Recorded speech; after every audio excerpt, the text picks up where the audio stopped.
pengalaman di sharing session nanti ya setelah demo. Oke, sebelum masuk ke materi seperti biasa yang mungkin bikin kalian, hafal ya ini, rules sebelum masuk ke materi yaitu ada 7. Yang pertama fokus penuh, yang kedua koneksi baik dan saluran kamera, ketiga resen atau chat jika ingin bertanya. Nah ini misal nanti nih, aku jelasin, misal materi A, teman-teman mau tanya tentang materi A, langsung aja setelah aku jelasin nanti bisa resen atau chat biar pas, resen atau chat kan keluar suara tuh. Nah nanti aku denger, nah nanti bisa ini dulu, teman-teman bisa tanya dulu. Biar nggak kelewat ke materi-materi selanjutnya. Jadi langsung aja tanyakan ketika aku selesai menjelaskan materi itu, biar enak sih, pertanyaannya ditahan sampai akhir sesi kan bisa kelupaan.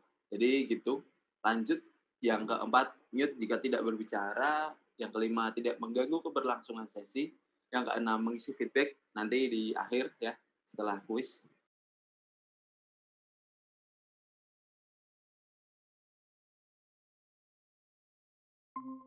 Mungkin teman-teman udah tahu tuh yang nantinya aktif akan dapat tambahan nilai ya, atau mungkin dapat rewards juga dari decoding. Mungkin di sini ada yang udah pernah dapat ya harusnya ya. Ya gitulah, intinya teman-teman harus aktif, selalu aktif ya di sesi apapun itu, mungkin kemarin, sekarang, atau mungkin sesi selanjutnya yang masih ada sesi keenam. Nah, teman-teman diharapkan selalu aktif ya. Setelah rules, kita lanjut ke tujuan pembelajaran sesi ALT kali ini. Sorry, kepencet. Nah, ini ada 4 poin penting. Yang pertama yaitu memaparkan alasan pentingnya pengujian nih. Jadi ya seperti topik utama kita kali ini yaitu menguji aplikasi web. Jadi apa sih alasan utamanya kenapa kita harus menguji aplikasi yang kita buat. Nah, yang pertama. Yang kedua yaitu cara melakukan testing dan tipe-tipenya. Yang ketiga, membedakan testing biasa dan test driven development. Jadi yang keempat, yang mungkin sebagian dari teman-teman tunggu-tunggu ya, praktek langsung melalui kalkulator app. Jadi nanti kita akan demo, demo singkat lah, live demo biar teman-teman yang suka praktek gitu lebih enak memahaminya ya. Nah, agendanya sama seperti tujuan pembelajaran yang tadi, ada 4 poin, tapi ini jadi 5 ya, dipisah, yaitu ada yang pertama development environment, yang kedua pengenalan testing web, yang ketiga cara melakukan testing, keempat tipe-tipe testing, dan yang kelima test driven development. Nah, ini sebelum masuk ke development environment, mau tanya dikit nih. Dari teman-teman semua nih, ada yang pernah buat aplikasi nggak? Udah pernah buat gitu? Mungkin buat tugas atau buat, project mungkin yang sampingan atau yang udah kerja mungkin? Ada yang pernah? Coba-coba. Oh, iya sih submission, bener juga ya. Di ini ya, di coding ya? Submission yang apa nih, kalau boleh tahu?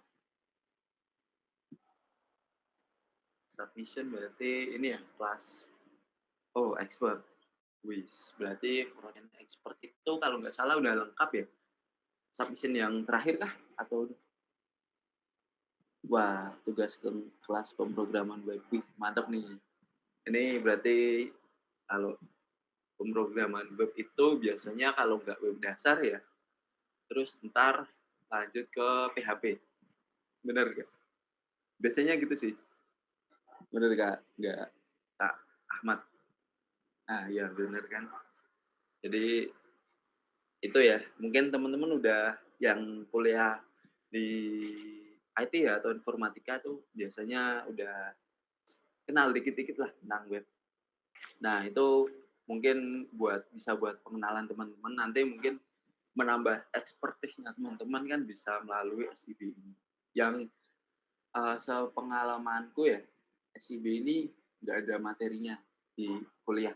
Jadi kuliah itu materi lama, nah yang SIB ini dari decoding Itu materi yang up to date dan sering dipakai di industri-industri saat ini, sepengalamanku.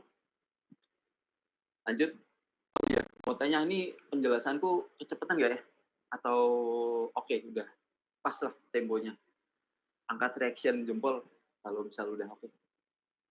Wah oke berarti aman ya, nggak kecepatan, nggak kelambatan juga. Oke kita lanjut teman-teman.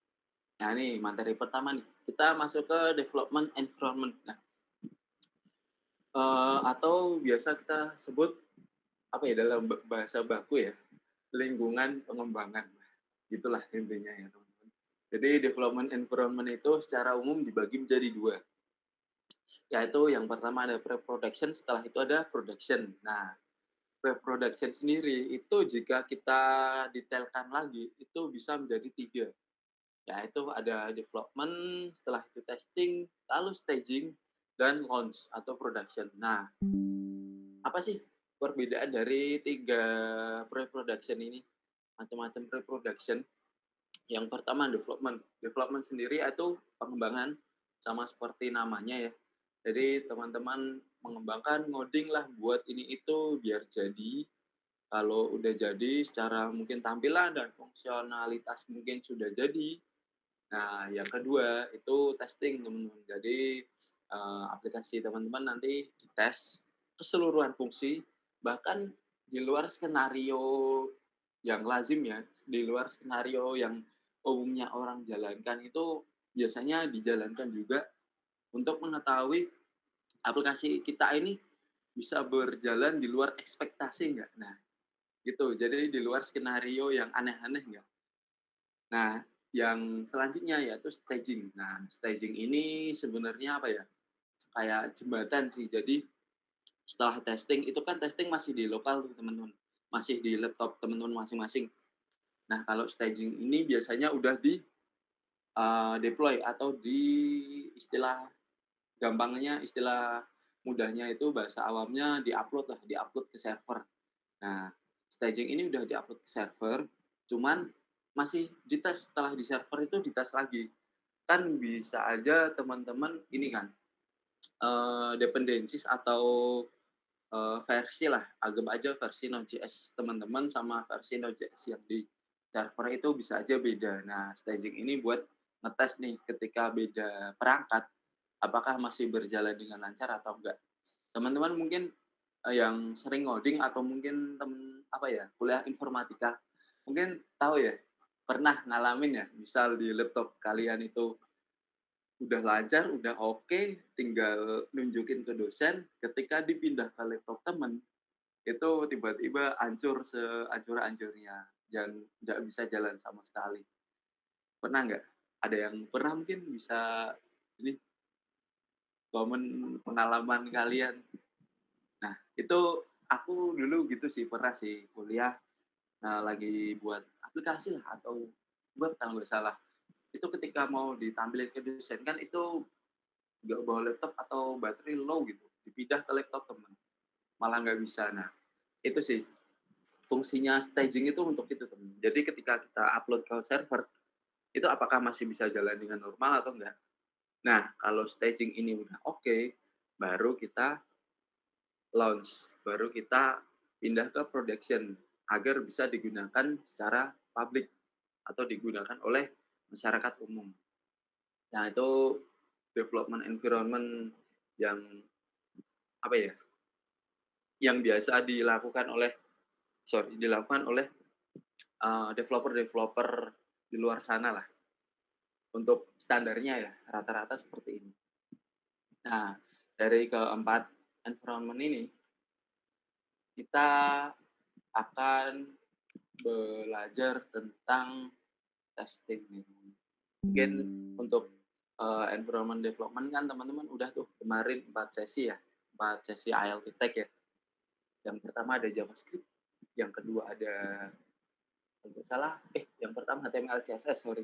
Yang kedua JavaScript, yang ketiga kalau nggak salah modul bundler ya, yang keempat PWA kalau nggak salah. Nah, yang kelima ini testing kita. Nanti untuk staging dan production bisa teman-teman ini ya, lakukan sendiri ya buat capstone project nanti di akhir SIB ini. Dari sini ada yang ditanyakan untuk development environment atau masih aman? Sejauh ini masih, "Oh, aku masih paham nih, masih nyambung lah." Coba angkat reaksinya kalau masih oke tentang materi environment ini. Wis, sip sip, mantap temen. Kita lanjut ya. Oke, kita lanjut nih, testing. Nah, apa sih testing itu?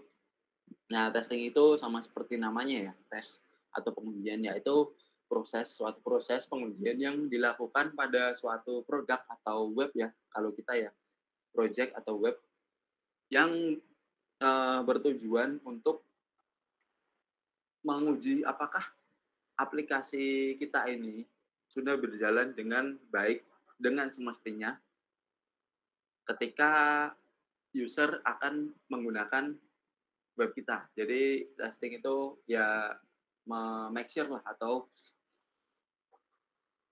memastikan ini tuh nggak ada error sama sekali, biar enak lah. Mungkin kalau dari sisi user ya, mungkin teman-teman kalau misal ketemu nih, misal web-web kayak misal aplikasi deh, gampangnya aplikasi yang tiba-tiba pas teman-teman pakai error kan, teman-teman, apa ya, sebel sendiri, bener nggak? Udah sebel, mungkin yang tega itu di-rating bintang 1. Pernah nggak ada yang sebel sama aplikasi terus tiba-tiba buka Play Store atau App Store gitu langsung kasih bintang 1 dan, "Ah, ini aplikasi nggak bagus nih, gini gini gini. Masa WiFi aman, paketan aman, tapi dia muter-muter terus." Nah, biasanya ada sih yang kayak gitu. Dan aku sebagai developer mengalami sendiri seperti itu. Jadi, sebelum teman-teman, apa ya, sebelum teman-teman deploy atau membuat web teman-teman itu menjadi publik, sebaiknya teman-teman tes itu aplikasi dengan baik sampai kalau bisa sampai nggak ada error sama sekali.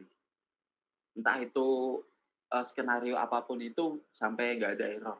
Nah itu yang bagus teman-teman, biar teman-teman nggak ada, review-review jelek lah dari user. Apalagi kalau yang udah di App Store, Play Store gitu kan rating kelihatan nih, bintang 1 dari 1 orang pun itu sangat berarti loh buat rating kita. Misal aplikasinya bintang 5, walaupun yang nge-review 1000, kalau ada 1 orang yang ngasih bintang 1, itu udah nggak 5 lagi, teman. Jadi menghancurkan kesempurnaan aplikasi kita. Itu kalau ada user yang tega ya. Nah itu, teman. Jadi seberapa pentingnya testing aplikasi itu seperti itu. Nah, ini ya seperti tadi yang aku jelasin. Jadi pasti ingin web yang kita buat itu berjalan dengan sangat lancar lah, nggak ada error sama sekali. Nah ini bayangin nih, kita sedikit masuk ke codingan lah ya. Bayangin ketika teman-teman mau membuat aplikasi atau web yang berfungsi untuk menggabungkan 2 buah string ya. Jadi digabungkan misal ada ABC sama DEF, nanti digabungkan jadi ABC, DEF. Nah, untuk contoh codingannya itu seperti ini, bisa dilihat ya. Mungkin kalau dari teman-teman ada yang tahu ini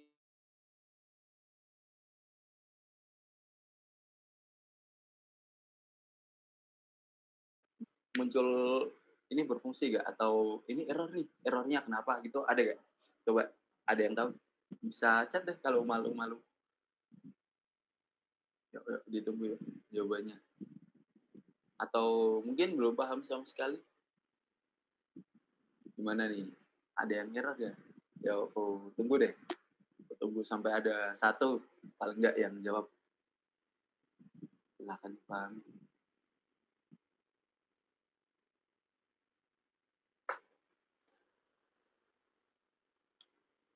Gimana? Di STR harus ada titiknya. Di mana nih yang wait, aku ini dulu deh, pakai pointer ya? Di pakai pen aja. Di ini kah yang harus ada petiknya? atau di mana? Oke, fungsi, oke. Yang lain ada lagi mungkin? Yang lain? String, concat, A, sama B. Ya ini, Kak Syarif ya, itu buat manggil fungsinya. Kalau ini kan kita mendefinisikan fungsinya dulu nih, nggak ada nih? Oke. Nah, ini sebenarnya fungsi ini itu, harusnya berjalan dengan baik. Coba kita lihat ya, ketika dijalankan seperti ini, dia akan menghasilkan output seperti yang di bawah ini. Ya, kelihatan ya? Ketika kita masukkan input A, B, C, dan D, F, dia akan, menggabungkan 2 kata ya, atau string lah, 2 string itu. Nah, ketika kita masukkan 1, 2, 3, 4, 5, 6, dia akan menggabungkan 1, 2, 3, dan 4, 5, 6, ya kan?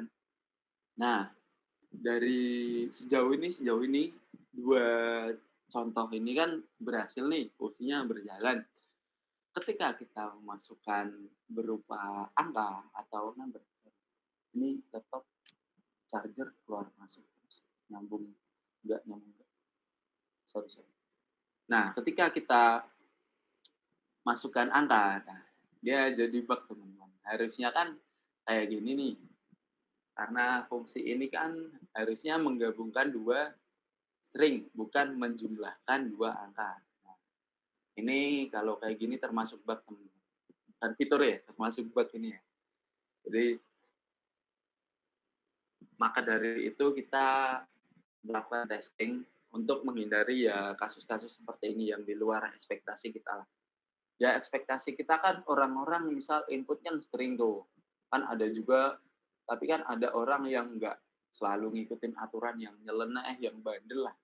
Nah, dia kadang bisa input yang aneh-aneh kayak gini. Nah, ini kita menghindari orang-orang atau user-user yang random-random seperti itulah. Jadi kita menghindari bug seperti ini.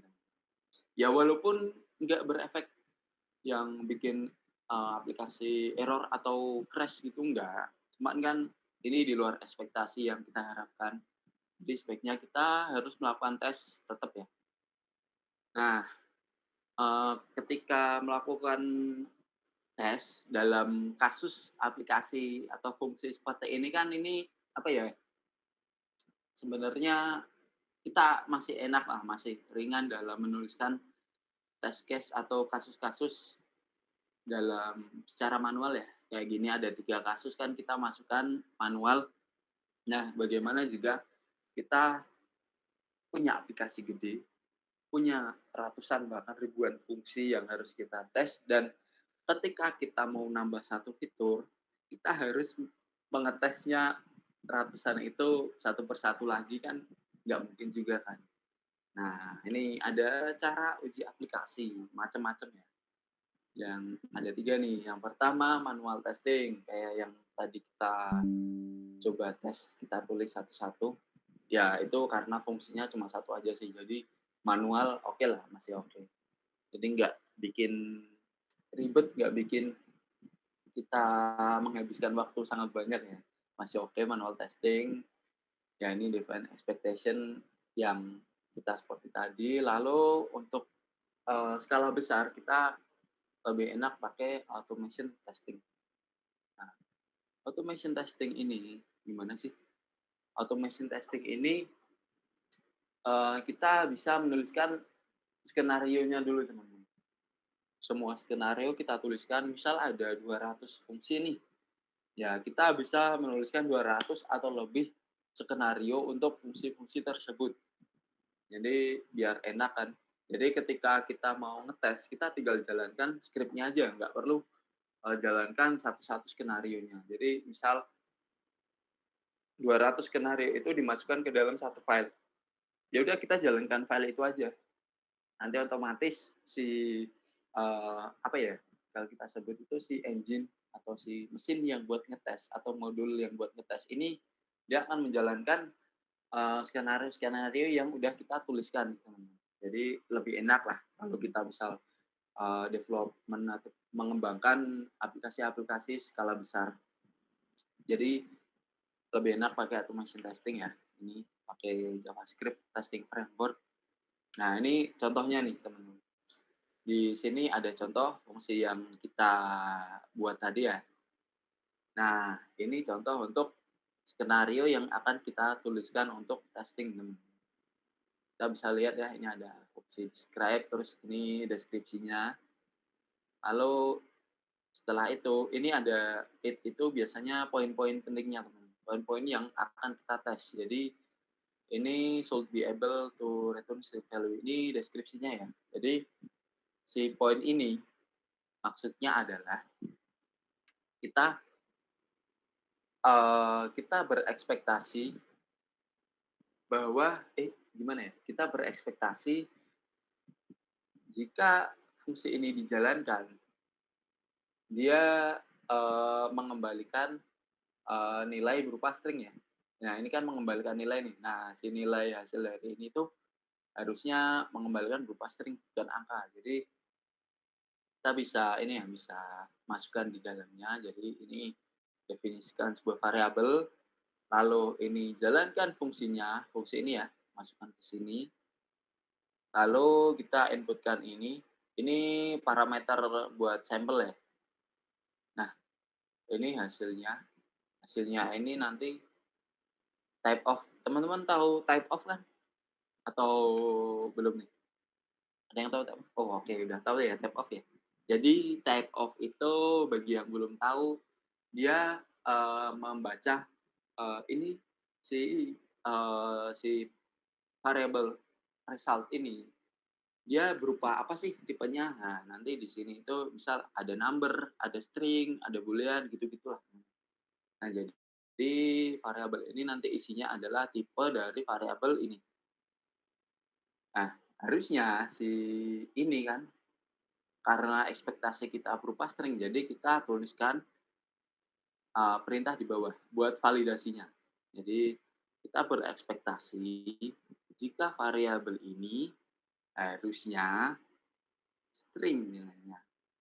Jadi ketika ini ekspresi atau expression ini betul, ketika perintah ini bernilai true, ya udah dia akan menghasilkan status. Kalau di tes ya, status itu ada 2, fail dan pass. Nah, dia akan menghasilkan status pass jika benar isinya string. Kalau si ini mengembalikan nilai berupa number, kayak yang tadi yang bug ya, yang 579 ya. Nah, dia akan fail atau gagal karena harusnya string tapi dia si ini isinya number. Gitu, teman. Ini untuk satu skenario. Nanti mungkin kita bisa menuliskan beberapa skenario yang ada di pikiran kita, gitu. Nah, ini untuk ini ya, untuk ekspektasinya tadi, testing itu ada 2, cuma ada 2, pass dan fail, itu aja. Kalau pas biasanya ini, teman-teman, kalau pas itu nanti misal ada 10 skenario nih, kalau pas ya ya 1 pas, nanti lanjut ke 2, ke 3, ke 4, ke 5, gitu.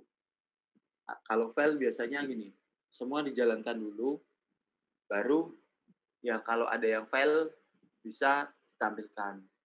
Misal ada satu yang gagal nih, ya nanti si testing framework ini nanti akan memunculkan hasil bahwa 9 berhasil, 1 gagal. Biasanya gitu biasanya.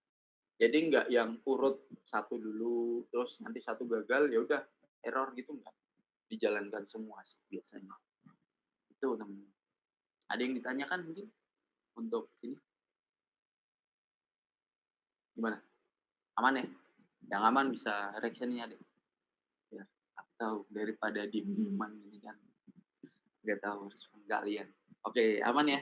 Lanjut nih, lanjut. Oke, kita lanjut. Kita lanjut ke tipe-tipe testing. Tipe-tipe testing. Jadi testing itu ada beberapa tipe, sorry. Ada beberapa tipe. Jadi dari low level atau level rendah ke high level atau level tinggi. Kalau kita jabarkan ya ke objek itu bisa sebuah piramid. Jadi dari bawah naik naik naik naik sampai ujung ke atas. Nah, itu ada 4 untuk testing sendiri. Yang low level atau paling rendah itu pertama dari static testing. Nah, static testing ini teman-teman sering apa ya, sering sering dilakukan lah atau sering ketemu. Apalagi yang menggunakan IDE seperti Visual Studio Code atau Atom atau Sublime Text. Nah, ini bisa lihat ya, catch typos and type error as you read code. Nah, misal di VS Code kan teman-teman ngoding terus ada garis bawah ular warna merah gitu, itu kan error. Nah, ini termasuk testing, teman. Jadi sebelum dijalankan itu si IDE itu melakukan tes. Ini codingan bener gak sih? Sintaksnya bener gak? Sesuai dengan bahasa yang dipakai. Nah, gitu, teman. Jadi untuk statik itu paling basic lah, paling dasar. Dan teman-teman sering menjalankan. Nah, terus ada unit testing. Nah, unit testing ini sama seperti yang kita contohkan tadi, yaitu menguji satu per satu fungsi ya, satu per satu fungsi. Misal ada 10 fungsi nih, ya kita uji satu per satu. Misal fungsi A itu berhasil atau enggak, terus lanjut ke fungsi B berhasil atau enggak, lanjut ke fungsi C berhasil atau enggak. Nah, ke 10 fungsi ini nggak ada apa ya, nggak ada kaitannya satu antara yang lain ya. Dia independen, jadi cuma menjalankan fungsi dia aja, nggak manggil fungsi yang lain. Nah, itu yang disebut unit testing, teman-teman. Jadi dia individual lah, menjalankan satu-satu dan nggak terhubung satu sama lain. Terus yang atasnya lagi ada integration testing.